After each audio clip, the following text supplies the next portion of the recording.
कहानी की शुरुआत एक सीक्रेट लैब से होती है जहां मासूम बच्चों पर एक्सपेरिमेंट करके उन्हें हथियार बनाया जा रहा था। उन बच्चों में मैं भी शामिल थी। एक दिन मौका पाकर मैं वहां से जंगल के रास्ते भाग निकली। डॉक्टर के गुंडे मेरे पीछे पड़े, लेकिन वे मुझे ढूंढ नहीं पाए। जब लैब की इंचार्ज डॉक्टर बाक मेरे कमरे में दाखिल हुई तो वहां का मंजर खौफनाक था। दीवारें खून से रंगी थीं और हर तरफ सिर्फ लाशें बिखरी थीं। उन सबको मैंने ही मौत के घाट उतारा था। डॉक्टर बाक ने देखा कि मेरे हमले के बाद भी कुछ बच्चे अभी जिंदा थे, लेकिन उसने क्रूरता की हद पार कर दी। उसने हुक्म दिया कि उन सभी के सिर में गोली मार दी जाए ताकि कोई सबूत न बचे। इसके बाद हम नोबल मैन को देखते हैं जो मुझे पकड़ने की कोशिश में बुरी तरह घायल हो गया था। डॉक्टर बाक ने उसे फटकारते हुए इलाज के लिए भेज दिया और मिस्टर चोई को ऑर्डर दिया कि हेडक्वार्टर में खबर कर दे कि वो लड़की मर चुकी है, क्योंकि लैब की दवा के बिना वो तड़प तड़प कर मर जाएगी। अगले दिन एक किसान अपनी गायों को चारा डाल रहा था, तभी उसकी नजर मुझ पर पड़ी। मैं वहां बेहोश पड़ी थी और मेरा पूरा शरीर खून से लथपथ था। वो तुरंत मुझे उठाकर डॉक्टर के पास ले गया। जांच के बाद डॉक्टर ने बताया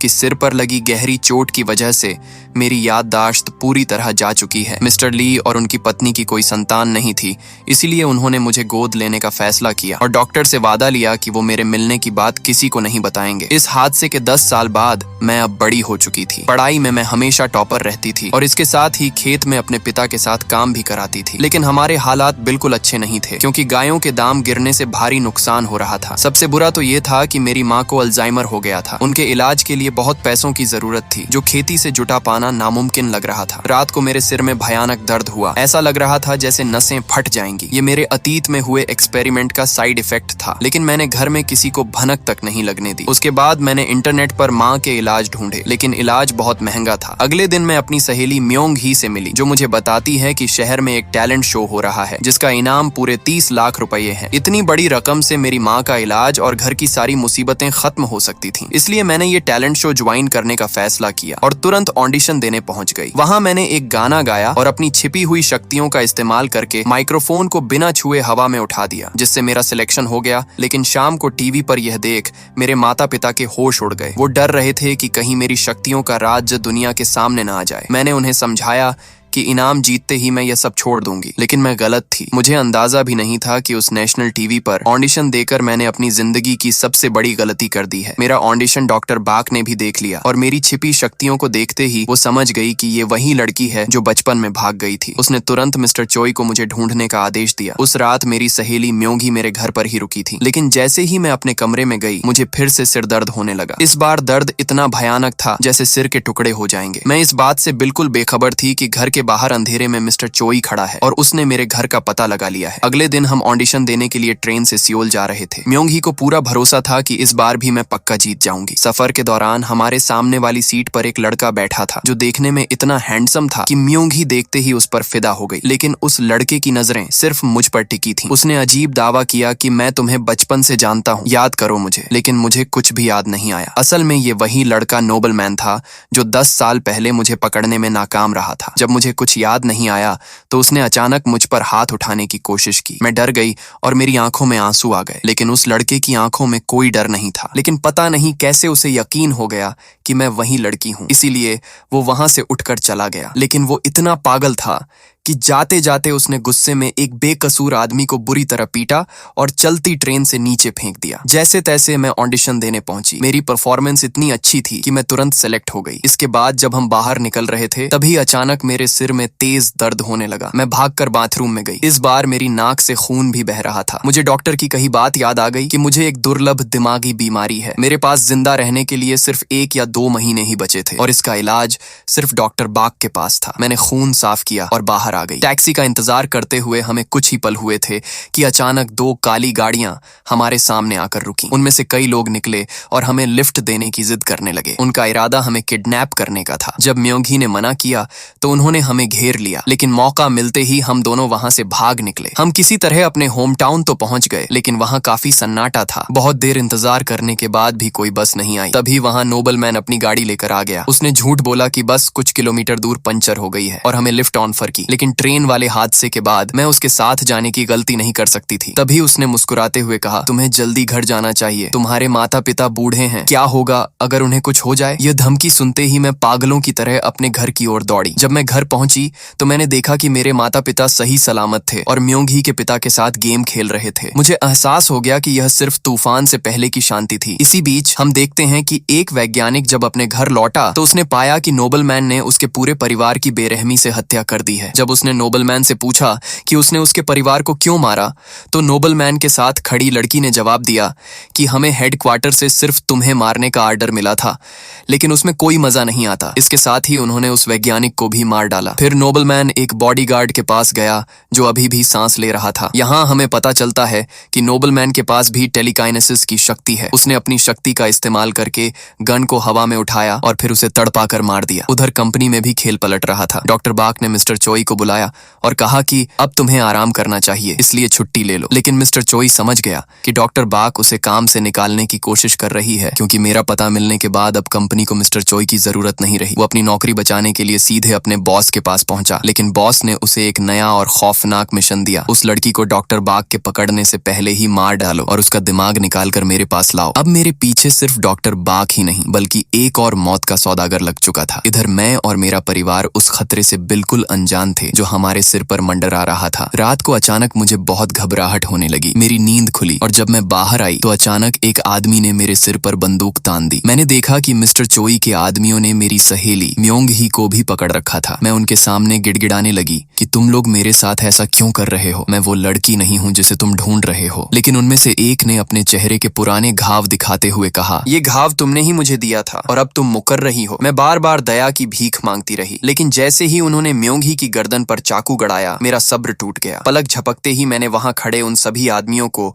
मौत के घाट उतार दिया। मैंने आखिरी बचे आदमी को ठंडी आवाज में कहा, मैंने कहा था ना कि मैं वो नहीं हूँ, क्या तुम्हें एक बार में समझ नहीं आता? और ये कहकर उसे भी खत्म कर दिया। म्योंग ही मेरा ये खौफनाक रूप देखकर बुरी तरह डर गई थी और जब मुझे होश आया तो मुझे खुद यकीन नहीं हो रहा था कि ये सब मैंने अकेले कैसे कर दिया। तभी नोबलमैन वहां आया और जोर जोर से तालियां बजाते हुए बोला, वाह, लगता है तुम्हारी यादें वापस आ रही हैं। सच कहूं तो एक पल के लिए मैं भी तुम्हारी इस मासूमियत से धोखा खा गया था। नोबलमैन ने म्योंग ही की तरफ देखकर उसे कहा, क्या तुम्हें ये अजीब नहीं लगती? खेती करना, घर का काम करना, फिर तुम्हारे साथ घूमना, तुमने कभी इसे पढ़ते हुए देखा है क्या? फिर भी ये हर साल क्लास में टॉप कैसे करती है? अगर ये चाहे तो पूरे देश में टॉप कर सकती है। किसी भी भाषा को एक बार सुनकर सीख सकती है, लेकिन ये जानबूझकर ऐसा नहीं करती ताकि किसी को इस पर शक न हो। म्योंग ही को अभी भी यकीन नहीं हो रहा था, जिससे नोबलमैन थोड़ा निराश हुआ। उसने मुझे धमकी देते हुए कहा, देखो, हम शरीफ लोग हैं, खून खराबा नहीं चाहते। अगर तुम्हें अपनी याददाश्त और अपना अतीत जानना है तो चुपचाप मेरे साथ चलो, वरना तुम्हारे माता पिता और इस शहर में तुम जिसे भी जानती हो, हम उन सबको मार डालेंगे। मेरे पास कोई और रास्ता नहीं था, इसलिए मैं उनके साथ जाने को तैयार हो गई। इस बीच हम लोग हेडक्वार्टर पहुंच गए। बाहर से देखने में ये जगह एकदम खंडहर लग रही थी, लेकिन अंदर डॉक्टर बाक की सीक्रेट लैब थी। वहां पहुंचते ही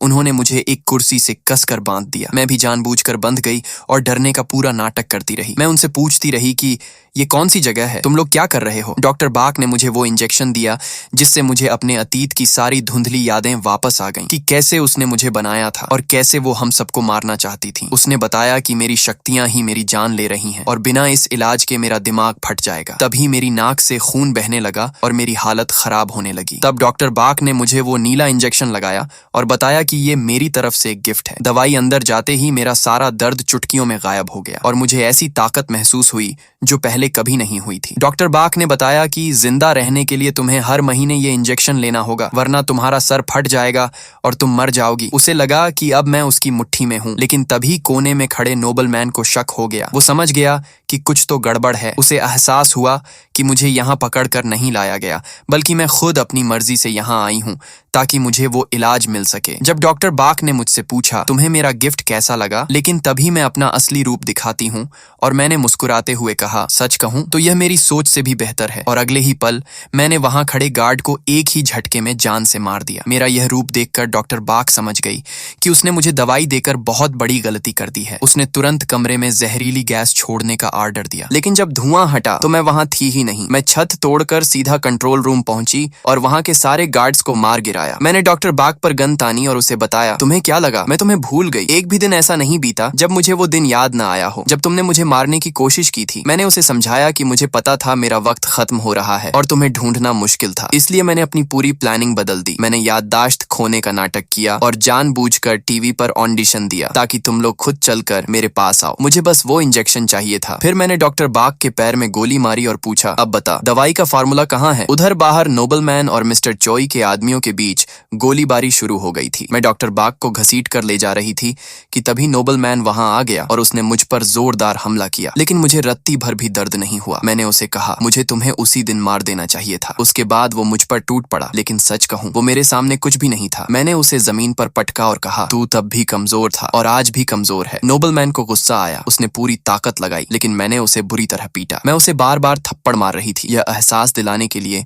कि वो मुझसे कितना कमजोर है। आखिर में मैंने एक जोर की लात मारी और उसे दूर फेंक दिया। मैं नोबलमैन को मारने ही वाली थी कि तभी किसी ने मुझे गोली मार दी। मैंने मुड़कर देखा तो वो मिस्टर चोई था। वो यहाँ सबको खत्म करने आया था, लेकिन यहाँ का हाल देखकर उसे समझ आ गया कि आधा काम तो मैंने पहले ही कर दिया है। तभी नोबलमैन की साथी लड़की ने मिस्टर चोई पर हमला करने की कोशिश की, लेकिन मिस्टर चोई ने उसे पकड़ लिया और घूंसे मार मार कर उसे बेहोश कर दिया। तभी मिस्टर चोई ने देखा कि मैं वहां से गायब हूँ। वो मुझे ढूंढ ही रहा था कि मैं अचानक उसके पीछे आकर खड़ी हो गई। मैंने उससे कहा कि मैं तो तुम्हें भूल ही गई थी। ये सुनकर मिस्टर चोई ने मुझ पर हमला कर दिया। उसने मुझे मारने की पूरी कोशिश की, लेकिन मेरी ताकत के आगे वो टिक नहीं पाया। मैंने एक ही झटके में मिस्टर चोई की गर्दन तोड़ दी और उसे भी मार दिया। अब वहां केवल मैं और नोबलमैन बचे थे। नोबलमैन आखिरी सांस तक हार मानने को तैयार नहीं था। उसने कहा, तुझे दवा चाहिए ना, वो कंट्रोल रूम की तिजोरी में है। तभी वो दूसरी लड़की जो बेहोश थी फिर खड़ी हो गई। उसने पीछे से मुझ पर हमला किया, लेकिन मैंने तुरंत पलटकर उसका मुंह बंद कर दिया और उसे जान से मार डाला। लेकिन मरने से पहले उसने मेरे पेट में चाकू घोंप दिया। मैं अपने पेट में लगे उस चाकू को देख ही रही थी कि तभी नोबलमैन ने मेरे सिर पर बंदूक तान दी। वह ट्रिगर दबाने की पूरी कोशिश कर रहा था, लेकिन दबा नहीं पा रहा था क्योंकि मैंने टेलीकाइनेसिस से उसे पूरी तरह कंट्रोल कर लिया था। मैंने अपने पेट से चाकू निकाला और नोबलमैन पर टूट पड़ी। मैंने उसे कई बार चाकू मारा, जिससे वह खून से लथपथ होकर जमीन पर गिर गया। मैंने उसके सिर पर बंदूक तान दी और पूछा कि दवाइयों वाला लॉकर कहाँ है, लेकिन नोबलमैन ने कहा कि उन्होंने हमें ऐसा राक्षस बना दिया है कि हम चाहकर भी ठीक से मर नहीं सकते। उसकी यह बात सुनकर मैं हंस पड़ी और उससे पूछा, तुम इतने उदास क्यों हो? मैं तुम्हें मार डालूंगी और तुम्हारी ये मुश्किल आसान कर दूंगी। बस चुपचाप मुझे बताओ कि लॉकर कहाँ है। नोबलमैन ने मुझे समझाया कि यह सब बेकार है और पूछा कि क्या तुम वाकई इस तरह जीना चाहती हो? लेकिन मैंने साफ कह दिया कि मुझे इस तरह की जिंदगी से नफरत है। मुझे तो बस जायून के रूप में अपने माता पिता के साथ रहना था। और यह कहने के बाद मैंने उसे भी मार डाला। सबका किस्सा खत्म करने के बाद मैं लैब के अंदर गई। मैंने वहां मौजूद वो सारी दवाइयां अपने साथ ले ली जिनकी मुझे सख्त जरूरत थी। सब कुछ खत्म करने के बाद जब मैं घर लौटी तो वहां पुलिस को पाया, इसलिए मैं छिपते हुए अपने माता पिता से मिलने अस्पताल गई। वहां मुझे पता चला कि माँ की हालत बहुत नाजुक है। वो अल्जाइमर की आखिरी स्टेज में थी। उन्हें बचाने के लिए मैंने अपने पिता को वो दवा दी जो मैं लैब से लाई थी। मैंने उनसे कहा कि यह दवाई माँ को और 8 महीने तक जिंदा रख सकती है, लेकिन मेरे पिता ने दुखी होकर कहा कि माँ के लिए अब भगवान के पास जाना ही सबसे अच्छा होगा ताकि उन्हें इस दर्द से मुक्ति मिल सके। मैंने पिता से वादा किया कि मैं उनके लिए वापस आऊंगी, लेकिन जाने से पहले मेरे पिता ने भावुक होकर कहा, चाहे तुम कहीं भी पैदा हुई हो, चाहे तुम कैसे भी पैदा हुई हो, हमने तुम्हें हमेशा अपनी सगी बेटी की तरह ही प्यार किया है। उन्होंने मुझे जाने के लिए कहा और जब वे पीछे मुड़े तो मैं वहां से जा चुकी थी। जाते वक्त मेरी सहेली म्योंग ही को भी महसूस हुआ कि मैं वहां आई थी। शायद यह हमारा आखिरी अलविदा था। 3 महीने बाद कहानी एक नई जगह पहुंचती है। मैं डॉक्टर बाग की जुड़वां बहन आयरीन के पास पहुंची, जो इन सबसे दूर एक शांत जीवन जी रही थी। लेकिन मैंने उसे भी ढूंढ लिया क्योंकि मुझे अपनी बीमारी का अभी तक कोई पक्का इलाज नहीं मिला था। मुझे देखकर आयरीन ने कहा, तो तुम हो जायून, मैंने तुम्हारे बारे में बहुत सुना है। मैंने जवाब दिया, तो तुम्हें पता होगा कि तुम्हारी बहन और बाकी लोगों के साथ क्या हुआ। मुझे अपनी बीमारी का परमानेंट इलाज चाहिए और मुझे पता चला है कि उसका रास्ता तुम बताओगी। तभी आयरीन ने डरकर मुझे 20 महीने की दवाई दे दी और ताना मारते हुए कहा, और तुमने इतनी छोटी सी बात के लिए इतनी तबाही मचा दी। और इसी सस्पेंस के साथ ये कहानी यहीं खत्म होती है। अगर आपको इसका पार्ट 2 भी देखना है तो कमेंट में पार्ट 2 जरूर लिखना। वीडियो अच्छी लगी हो तो लाइक करना मत भूलना। मिलते हैं अगली वीडियो में।